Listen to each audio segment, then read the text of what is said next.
Hello, ladies and gentlemen, boys and girls. Welcome to the GameDev.tv community podcast.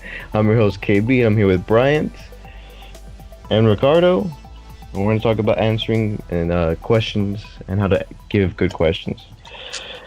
All right, let's get right into it. On the community, we have Discord, the community, we got Facebook, and now we have the podcast where you can go and ask questions. The Facebook is more of the best place to show the stuff you want to, show off, projects, any kind of code that you're having trouble with, pretty much anything, and most people give you an answer. But the best place for Q&A is the Udemy section. Let's see. Now, asking questions, I remember in the first Unity course, there was a whole thing where it was make sure you write that it's a question, make sure you write that you've done it 3 times, other solutions, you tried one thing, it didn't work, you tried the second thing, didn't work, then you asked the question, then you showed the code you had the problem with, and then it was all set up so that somebody could come in and basically answer it without any problems. Yeah, so I would tend to agree with that, right? So if you're going to post it in Udemy, you're going to post it on Discord or, the community forums, I certainly would say yes. Include what you've tried. But I would say more than that, man, just include some code snips so we know what you're looking at. Some people just ask questions that are so vague that it's hard to know where to even start because you don't have anything to look at and kind of see where it's wrong. And sometimes the part that you think is right is probably or potentially where it's wrong as well.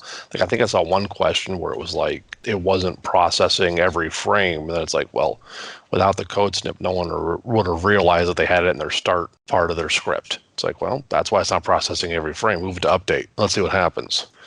Yeah, of course. Yeah. It's important to make sure that someone that knows nothing about your project is able to look at your question and answer without making follow-up questions. Yeah. Huge. Otherwise, it becomes a chore. Most people are answering your questions for free. Exactly, right? So make it friendly for them as possible. Yeah. And not every question is going to be easy to solve or be something quick. So if somebody's answering your question, make it worthwhile.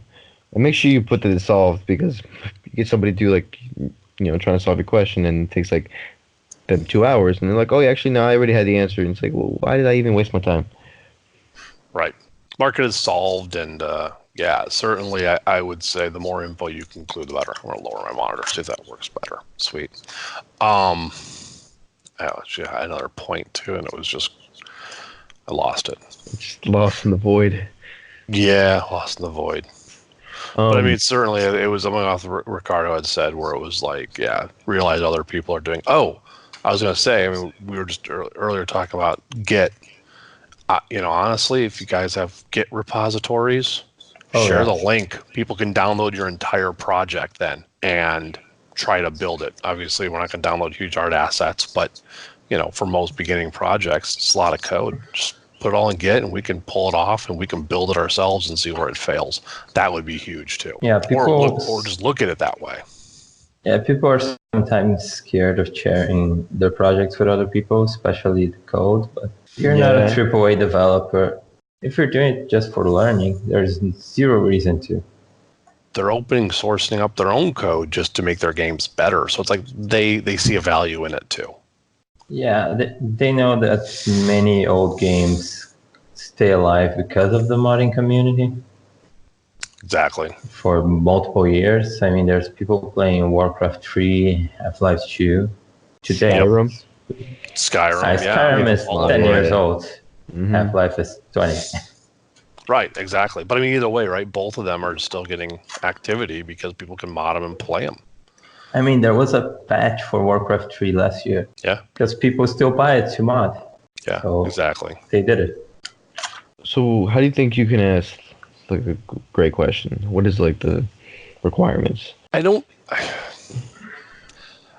I guess it's kind of hard to say how you would ask a great question, right? Because what defines a great question? Any question that you don't know the answer to and you're trying to get support from, that's a great question to you, right? As long as you've spent the time trying to research and solve it, then it's a great question. I think we just kind of said, the best way to ask a great question is to make sure you include enough information in the question so that others can assist you. Yeah, I'd say the best way to know what a great question is to look at bad questions so you know what to avoid. Yeah, that would be a good point too. Like vague, how do I make X questions are pretty bad, especially because you can just Google X tutorial and get the answer. Exactly. In the form of a YouTube video that's free and more detailed than, well, any sort of text you can get on the internet. And try to be polite to the people answering your question. They might be asking follow-up questions because they're interested, not because they are making fun of you or something. Yeah, and it goes both ways too, right? The people responding to the questions need to be polite as well. Yeah. They're not, well, in most cases, they're not there to belittle or to be rude. They're trying to help you, and we're asking questions because maybe your initial question was lacking on enough information and you just had to kind of guess at your problem. And then we kind of, like, I know I answered one last week, and, you know, the next day I was thinking about his question, and I'm like, wait a minute, did I miss something, or did we not look at a couple different little things? So I had a couple follow-up questions for him. I don't think I ever heard anything back, so whatever.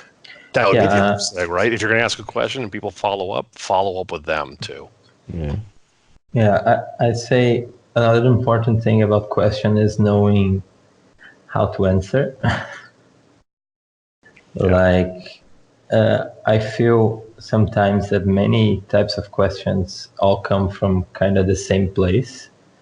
One or many misunderstandings people tend to have, and if you follow the actual source of the question and not the question itself, don't say, yeah, just copy and paste my code here and it's fixed. No, explain why it is how it is, how it's going to be with the change, why the change is required. Of course, I don't have to write 10 paragraphs or more. Like, make something readable as well. And same goes for asking the question. Like, again, people are mostly answering them for free, so try not to force them to read a book before being able to even figure out what you're asking.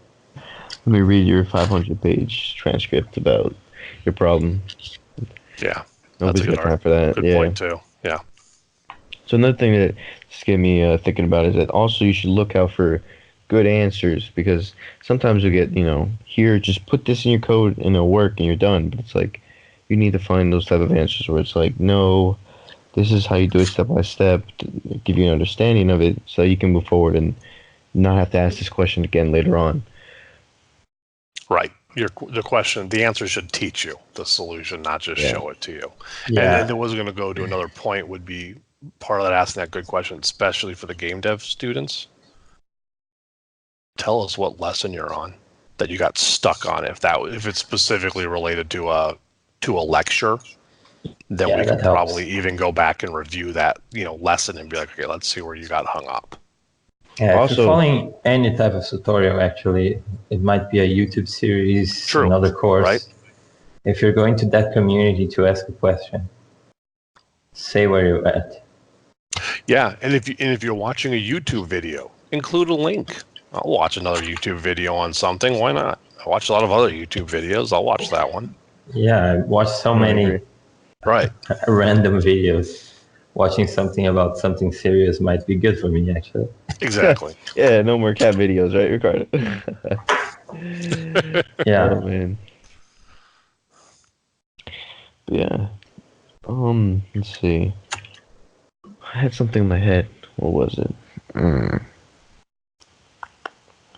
Oh yeah, so also we'll start having an area, or just comment on any podcast posts or any of the accounts that we have the podcast, like SoundCloud. Just list out your questions, and we can get them answered by Ben himself on our little review calls, and we'll get that out there for you, and we'll give you the answer in another podcast, or maybe we'll post it somewhere, and we'll let you be able to get the answer from the man himself or anything else you need. Or from one of us, even. Yeah, or even us or anyone, Aaron, Anthony, anybody else. I'd say we might even hit the community ourselves too, right? And see if we can get a better answer. Yeah. Yeah, that's a deal. I think sometimes people are kind of shy. They don't want to ask questions. There's the balance, right, between trying to do things yourself and knowing when to ask the question. I think that's an important aspect of learning people have to grasp. I think you just have to accept that you're gonna sound like you're gonna sound lost, and you just deal with that. Just be like, I don't know what I'm talking about, and you might ask the question at the end of it, be like, oh, you know what, I figured it out. Truth is, if you're asking the question, you probably were lost anyways, right? Yeah, so you're right. like, and sometimes talking it out or typing out your question leads you to the answer. yeah, a lot of That's things in true. life that work that way. Sometimes you have to step back. And also- sometimes it's good to take a break before you ask that question. yeah. And also my Yeah. experience, I'm the type of person that like, oh no, I'll figure it out on my own. Anyway, so maybe I do figure it out on my own, but I might have spent like 4-5 hours when I could have worked on something else, asked the question, came back, and spent way less time because I have now a whole entire like answer where I can think about it, see something new, and go, all right, let me go in here now, and not spend 4 hours. I can spend 30 minutes and go, oh, there's the answer, or take a shower and come back, and usually I'm like, oh, there's the answer. Yeah, I would agree. Yeah, I'd say showers and bed and talking to people are the best way to figure out programming problems. It's so Yeah. powerful. It's amazing. Yeah, I I was completely programming in bed yesterday, actually. I had this task I wrote for next week. And then I was in bed trying to fall asleep and realized, oh, okay, here's how I do it. And then I started writing the code on my head. You've had those nights in bed just thinking about code too, right? What you were doing course. wrong, where it was just like that time away from the actual keyboard, where you can Yeah. just conceptually kind of go through the same problem. It can be Yeah. therapeutic and solve your problems too. Yeah, it's important to take breaks. That's Yeah. true. Like, if you've been programming for 10 hours straight, move away a little. Right, Like, exactly. grab some juice, eat some fruits. Do something different because Yeah, it's gonna, go out for a run. yeah. Let's be healthy. Exactly. Healthy. Just Those are usually the get best out. things. Physical movement is great for your body, your brain, and it just Yeah, helps like- you think better. Yeah, I've been training for a 5K that I'm running tomorrow, actually. But Oh, nice. And yesterday I actually did the practice session of 5K straight away. And I left feeling amazing. Oh, I'm Like, sure. I almost bike home. Like, for real, I wanted to bike home at the end. that's Nice, amazing. Yeah. Nice. Okay. So let's see. Search and research is very important to questions. Writing a title that summarizes specific problems. Make the title count. Pretend like you're talking to a busy colleague. So like always, just make sure you know. We sum it up. Spelling and That's a grammar, good one. punctuation. Yeah. So make sure, Punctuation, please. please. Yeah. Yes, punctuation's a good one, yeah. Mhm. Go back to your elementary school and high school English and Proofread, or proofread. whatever proofread. language and use it. Yeah, Use it. having to read Four pages of one paragraph gets a little old. having to read a question 5 times just to understand what they mean. And it's not because it's a complex topic, it's because, well, there's no periods or commas in the middle. Yeah, that's a Yeah. problem. It's crazy to me Formatting how it too, right? people Brain. can Yeah. format something. Yeah. You right. don't have Well, to and put capitals. You don't have to put like anything else. Yeah. Just get the phrase at least decent for me, please. And if you're going to ask a multi-parted question, break it into multi-parts. Yeah, don't have this big I block. shouldn't have to read the big block and kind of figure out where I'm breaking apart the block to figure out what sections I'm answering your question in. Yeah, use bullet points. Use everything Something. you can. Right? Number it. I don't care. Just Separate break stuff. it out. Yeah. Yeah, having 2 paragraphs would be a good way. Yeah. Maybe 3, one with a small introduction, and the other 2 are just the questions. That's it. You have a good question. So, if you're having trouble summarizing the problem, write the title last. Sometimes writing the rest of the question first can make it easier to describe the problem. Oh yeah, And that goes for everything. Mm-hmm. And then, so basically, you have to create a minimal, reproducible example that shows you where it broke, but isn't showing everything that you have in your project. That's where I think you link back to like your GitHub, because you want to show enough of your code, but the problem is what you think might be where it's broken may not be where it's broken too. So sometimes you might have to take cues from the people asking the questions too. They might want to see more code just to kind of dig deeper. You know, you could say, oh, this function doesn't work. And it's like, well, if it's straightforward, yes. But if it makes 17 different calls to other functions of yours. Yeah, and I say writing self-documenting code becomes very important when you're asking questions. Yeah. Because like if you're doing stuff on your own, yeah, it's important because you're going to see it again in months, years. But you also need it because you're going to ask questions about the code. You're going to show it to someone, and ideally they can understand what your code does without reading every single line 3 times, right? Mm-hmm. Yeah. That also goes for the replies too. I've seen a lot of replies that'll just use like letters for all the variables, just single letters, and you're just kind of like, I don't even know what they're saying. I'm gonna have to like dissect this to make sense. Oh my god, it's getting easier for me to look at those. It's getting easier, right? But at the beginning, I was like, coding is gonna be impossible because at first it was got me confused. I was like, why is it B? What does that mean? Then I realized a lot of people just choosing but it became this whole thing where I was like, what the hell? Like, what is this person writing? And then I didn't have weird formats where it was like they put a lower like underscore hyphen and then like the code and stuff, and I was like, why would you do that? But I think that's an old standard that they used to do. It was like, I don't know, but yeah, basically proofread before posting. Make sure that you read it after you've like laid out your whole question, and you go, does this make sense? Is what I posted gonna make sense? Is this the way I want to format? Is my code right? Make sure it's all perfect, and then post it for everybody to give you feedback, and be ready to try it out, and then give back your feedback of how it worked out, and ask more questions. Yeah, it comes back to the thing that you have to make sure that someone who doesn't know your project, doesn't know you, can look at the question and know what you're asking. Mm-hmm. Yeah. I mean, asking good questions is not something that's going to happen overnight. It's a skill. You got to learn how to do it. Yeah. Yeah, but you'll get there. Eventually. Practice. We have tons of people in the community that will love to answer your question. Love to. Right. Keep asking them, too. Yep. Yeah. All right, so we got some questions. Let's see. Brian and I were discussing some of them yesterday, but we have one about good resources for 2D and Unreal. So we came to the conclusion that there really isn't any those questions, yeah. Yeah, those questions. Good resources for 2D and Unreal. It's called Unity. That's exactly what we said yesterday too. It's like honestly, my personal opinion for that was the paper 2D was never really fully vetted and implemented in Unreal, and you might get Unity instead. Yeah, I mean Unreal was made for 3D, like from the ground up. Yeah. Exactly. Yeah. So there really isn't. I mean, if you want, just use the 2D resources in the engine before you click like build project. That's all I really got for you. Yeah, I mean,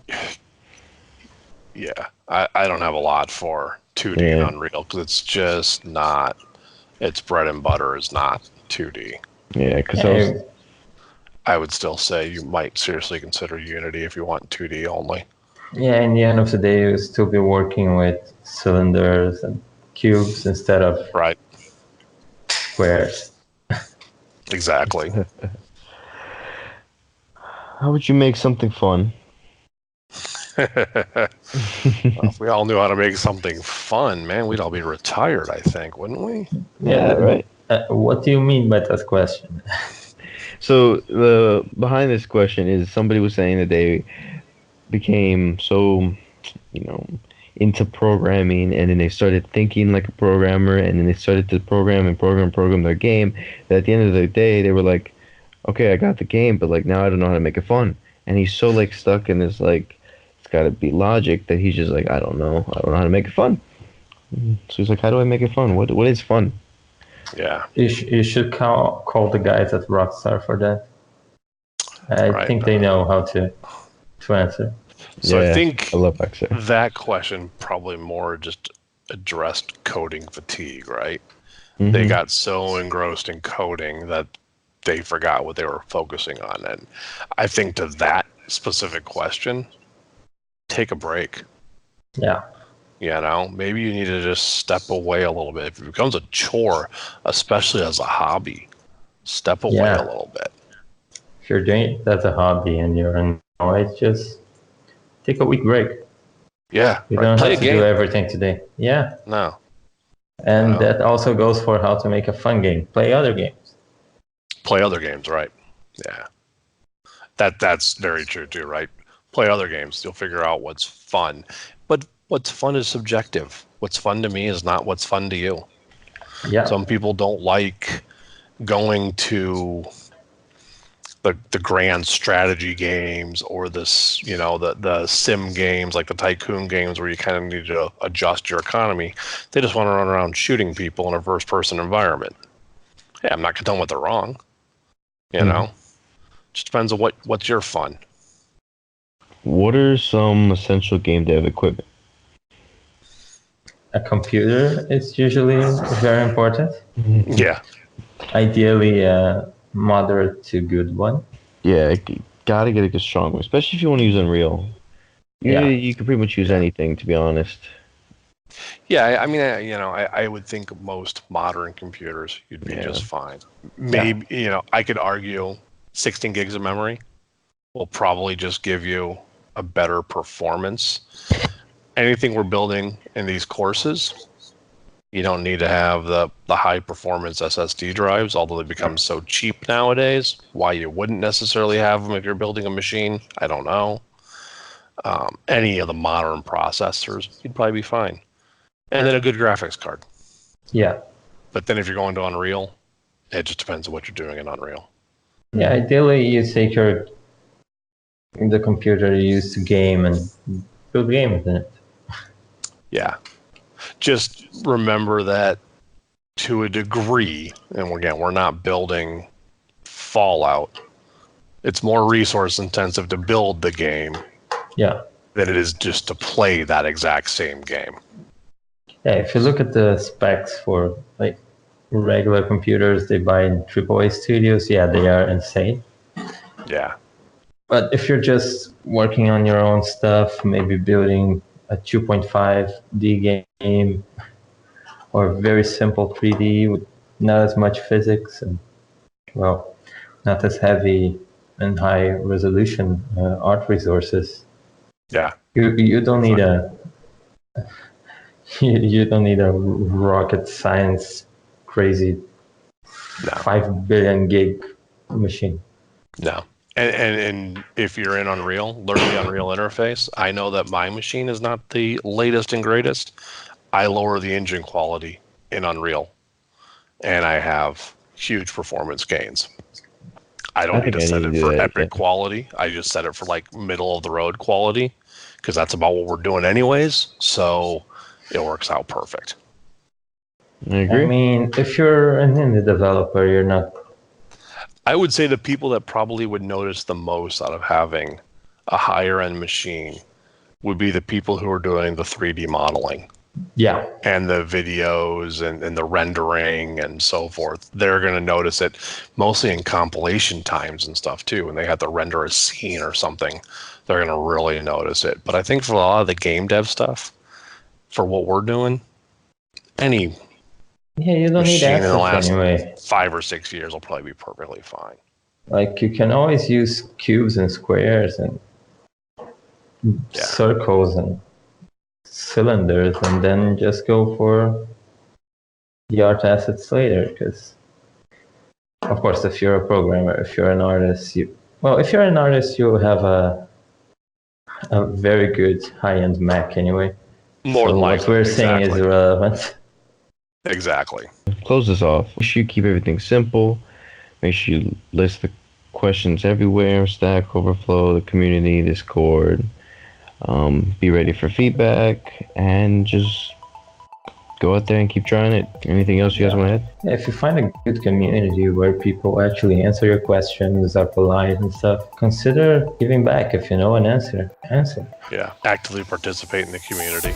You'll learn a lot too if you actively participate in the community. Yeah, and not just learning. I mean, there are people who get jobs from just hanging around in Stack Overflow. They answered 10,000 questions and got a job offer.